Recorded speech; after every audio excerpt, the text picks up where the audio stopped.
Subscribe to my channel Dhule Express News.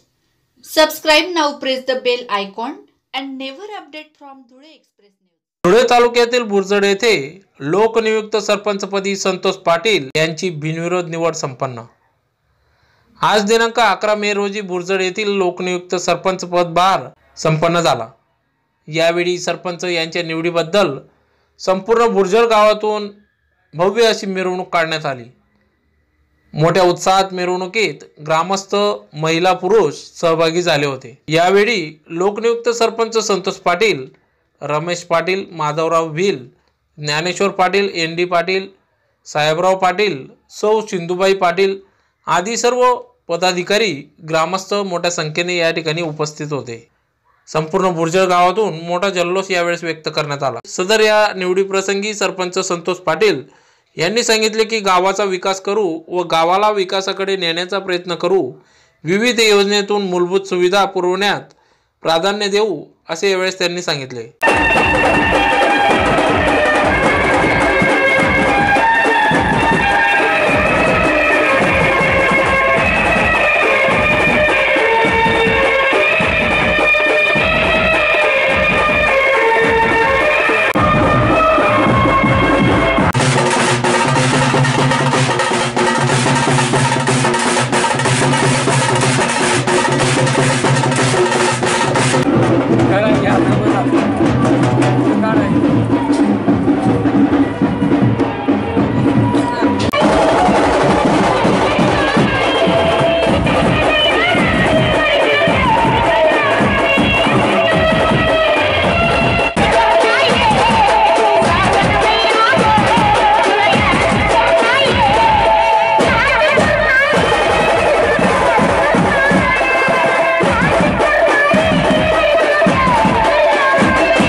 Sadashiv Patil या बुरजड गावामधून बुरजड गावाच्या विकासासाठी बुरजड गावकऱ्यांनी जे लोकनियुक्त सरपंच म्हणून संतोषभाऊ पाटील यांची निवड केलेली ती खरंच कौतुकास्पद आहे। आणि त्यांच्यामार्फत मी असं सांगू इच्छितो की गोरगरिबांचं कल्याण, पाण्याची व्यवस्था, रोड, गटारी, मुत्र्या या सगळ्या व्यवस्था ग्रामपंचायतच्या माध्यमातून करण्याचा प्रयत्न सरपंच आणि सर्व ग्रामपंचायतचे सदस्य गावकऱ्यांच्या सहकार्यानं गावाचा विकास हा एकच ध्यास आमचा राहील। आणि त्यानिमित्त आम्ही सर्व गावकऱ्यांचे आम्हाला निवडून दिल्याबद्दल आभार व्यक्त करतो। जय हिंद, जय Maharashtra. Subscribe to my channel Dhule Express News. Subscribe now, press the bell icon and never